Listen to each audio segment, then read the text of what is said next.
All of you. आज की इस क्लास में केमिस्ट्री का सेकंड पार्ट मैं एक्सप्लेन कर रहा हूँ। पहले पार्ट में आप लोगों को बताया था रिएक्शन को बैलेंस करना। सेकंड पार्ट में आप सभी को जानना है टाइप्स ऑफ रिएक्शन।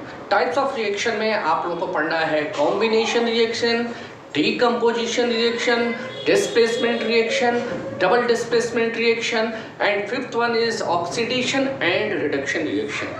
चार जो शुरू के नाम है वो बहुत आसानी से आप बुक से पढ़ सकते हैं, लेकिन जो फिफ्थ वाला है ऑक्सीडेशन एंड रिडक्शन रिएक्शन, इसको समझना और किसी क्वेश्चन में इसका यूज़ करना आपको इस क्लास में मैं इस वीडियो में सिखा रहा हूँ। तो पहले आप जानिए कि ऑक्सीडेशन एंड रिडक्शन रिएक्शन होता क्या है।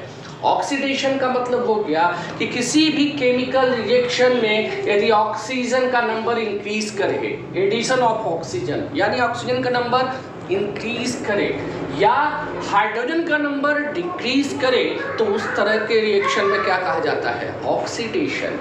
ठीक इसका कन्वर्स है reduction, removal of oxygen, oxygen का नंबर कम हो और या हाइड्रोजन का नंबर इंक्रीज करे तो उसको हम कहते हैं क्या, रिडक्शन। यानी ऑक्सीडेशन का ठीक कन्वर्स होता है रिडक्शन। एक एग्जांपल से मैं एक्सप्लेन करने जा रहा हूं आपको, आखिर आप इसमें कैसे बताएंगे और क्या क्या पूछा जाता है। सपोज करिए नीचे एक एग्जांपल लिखा है CuO, कॉपर ऑक्साइड पे हाइड्रोजन गैस का रिएक्शन होने पे कॉपर फ्री हो रही है और वाटर मॉलिक्यूल फॉर्म हो रहा है। तो आप देखो इसमें सबसे पहले जो मटेरियल यूज हो रहा था, जो सब्सटेंस यूज हो रहा था वो था कॉपर ऑक्साइड। तो कॉपर ऑक्साइड आपका किसमें कन्वर्ट हो गया, कॉपर में। कॉपर ऑक्साइड किसमें कन्वर्ट हो गया, ये एरो से मैं आपको शो कर रहा हूँ। कॉपर ऑक्साइड से कॉपर बनने में यहाँ ऑक्सीजन का नंबर मॉलिक्यूल 1 था, ऑक्सीजन का एटम 1 था और यहाँ पे ऑक्सीजन का कोई भी एटम नहीं है। इसका मतलब ऑक्सीजन क्या हो रहा है, डिक्रीज। देखिए ऑक्सीजन का डिक्रीज होना यानी कम होना, रिमूवल ऑफ ऑक्सीजन को आप क्या कहते हो, रिडक्शन। इसका मतलब कॉपर ऑक्साइड से कॉपर बनने में क्या हो रहा है, रिडक्शन हो रहा है। और यहाँ हाइड्रोजन गैस थी और अब क्या बन गया, वाटर। तो यहाँ पे ऑक्सीजन का कोई भी नंबर नहीं था, 0 था और यहाँ ऑक्सीजन 1 हो गया, यानी ऑक्सीजन क्या हो गया, इंक्रीज कर गया। इसलिए H2 से H2O बनना क्या हो गया, ऑक्सीडेशन। तो जब भी कोई केमिकल इक्वेशन से पूछा जाएगा कि इसमें किसका ऑक्सीडेशन हो रहा है, किसका रिडक्शन हो रहा है, तो किसका ऑक्सीडेशन आपने लिखा, H2 ऑक्सीडेशन हो रहा है और CuO कॉपर ऑक्साइड का क्या हो रहा है, रिडक्शन। इसके साथ साथ एक चीज और बतानी होती है, कौन इसमें ऑक्सीडाइजिंग एजेंट है और कौन इसमें रिड्यूसिंग एजेंट है। एजेंट का काम क्या होता है, हेल्प करना। तो यदि ऑक्सीडेशन होने में कौन हेल्प कर रहा है, H2 से H2O बनने में कौन हेल्प कर रहा है, CO। यदि ये इससे रिएक्शन नहीं करता तो इसका ऑक्सीडेशन होता कभी नहीं। तो इसका मतलब H2 से H2O बनने में यदि ऑक्सीडेशन हो रहा है तो किसके वजह से हो रहा है, CuO के वजह से।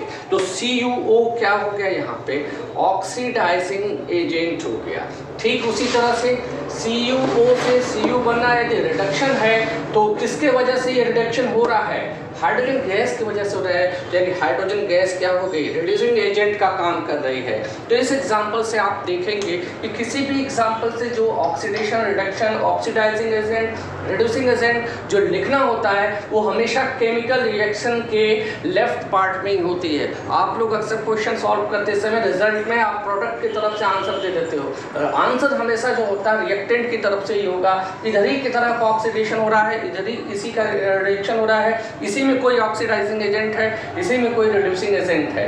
और एक चीज और देखेंगे, यदि ऑक्सीडेशन और रिडक्शन आपने सही लिख लिया तो ठीक उसका कन्वर्स है। यदि हाइड्रोजन का ऑक्सीडेशन है तो देखिए हाइड्रोजन रिड्यूसिंग एजेंट का काम कर रहा है, दोनों कन्वर्स हो रहा है। तो ये दो तरीके होते हैं सही आंसर लिखने के लिए। नेक्स्ट एग्जांपल है MnO2 का 4 टाइम्स HCl से रिएक्शन हो रहा है, तो MnCl2, Cl2 और वाटर मॉलिक्यूल फॉर्म हो रहा है। इसमें हम कैसे समझेंगे किसका ऑक्सीडेशन हो रहा है, किसका रिडक्शन।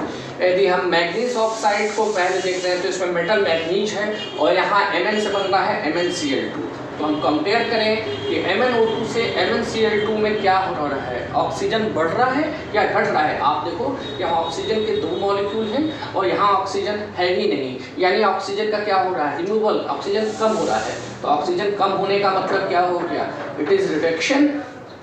अब यहाँ देखिए 4 टाइम्स HCl, यहाँ आपने मेटल देखा, यहाँ नॉन मेटल देख लीजिए। नॉन मेटल में क्या है, क्लोरीन, यहाँ क्लोरीन कितना है 4 टाइम्स, और यहाँ क्लोरीन कितना है, क्लोरीन इसमें भी क्लोरीन, इसमें भी क्लोरीन, तो यहाँ हाइड्रोजन 4 टाइम्स है, इसमें हाइड्रोजन है ही नहीं, यानी हाइड्रोजन का क्या हो रहा है, रिमूवल। तो रिमूवल ऑफ हाइड्रोजन, आप देखो रिमूवल ऑफ हाइड्रोजन को हम क्या कहते हैं, ऑक्सीडेशन। इसका मतलब इसका क्या हो रहा है, ऑक्सीडेशन हो रहा है। तो आप कह दो कि ऑक्सीडेशन किसका हुआ, ऑक्सीडेशन हुआ HCl का, रिडक्शन किसका हुआ, MnO2 का, MnO2 का रिडक्शन हुआ।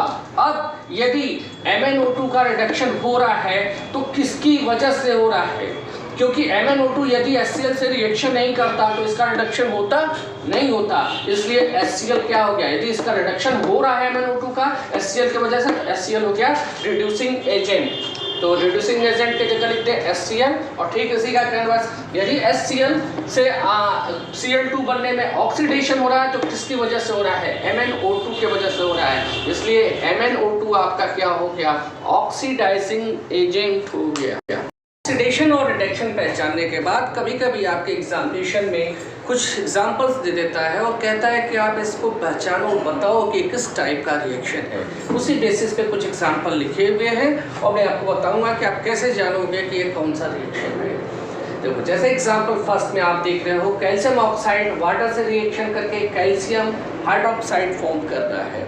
आप टाइप्स ऑफ केमिकल रिएक्शन में सबसे पहले पढ़ते हो कॉम्बिनेशन रिएक्शन। कॉम्बिनेशन रिएक्शन में क्या पढ़ते हो, 2 या 2 से ज़्यादा सब्सटेंस रिएक्ट करके कोई सिंगल सब्सटेंस फॉर्म करते हैं तो उसको बोलते हैं कॉम्बिनेशन रिएक्शन। यहाँ देख रहे हो कि 2 सब्सटेंस कंबाइंड होकर सिंगल सब्सटेंस फॉर्म कर रहा है, इसलिए आप बहुत अच्छे से, बहुत आसानी से बता सकते हो कि ये कॉम्बिनेशन रिएक्शन है। ये कॉम्बिनेशन रिएक्शन हो गया। और ठीक कॉम्बिनेशन का अपोजिट होता है डीकम्पोजिशन रिएक्शन।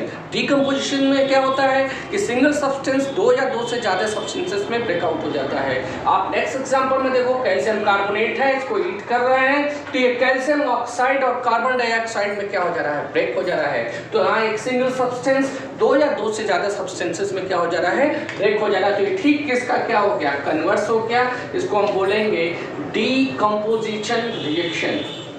डीकम्पोजिशन रिएक्शन हो गया। नेक्स्ट एग्जांपल आप देखो, नेक्स्ट एग्जांपल डिस्प्लेसमेंट और डबल डिस्प्लेसमेंट में स्टूडेंट्स को बहुत कंफ्यूजन होती है, थोड़ा ध्यान से आप इसको देखिएगा। यहाँ देख रहे हो कॉपर सल्फेट रिएक्शन कर रहा है जिंक से, ZnSO4 और Cu फॉर्म हो रहा है। यहाँ आप डिस्प्लेसमेंट रिएक्शन है, लेकिन हम कैसे समझेंगे कि डिस्प्लेसमेंट रिएक्शन है। डिस्प्लेसमेंट रिएक्शन की डेफिनेशन में देखोगे तो आपको बताएगा कि कोई सिंगल जो मेटल है या नॉन मेटल है वो साल्ट से दूसरे वाले मेटल या नॉन मेटल को रिप्लेस कर देता है। आपने ज़्यादातर आपको मेटल के लिए ही पढ़ना है। तो यहाँ आप देख रहे हो कॉपर सल्फेट में जो मेटल पार्टिसिपेट कर रहा है कॉपर है, और यहाँ जो सिंगल सब्सटेंस रिएक्ट कर रहा है वो क्या है, जिंक। इसको बताने के लिए सबसे पहले आप मेटल और नॉन मेटल के चैप्टर में रिएक्टिविटी ऑफ मेटल्स की सीरीज दी हुई है आपकी किताब में, ये रिएक्टिविटी ऑफ मेटल्स दी हुई है।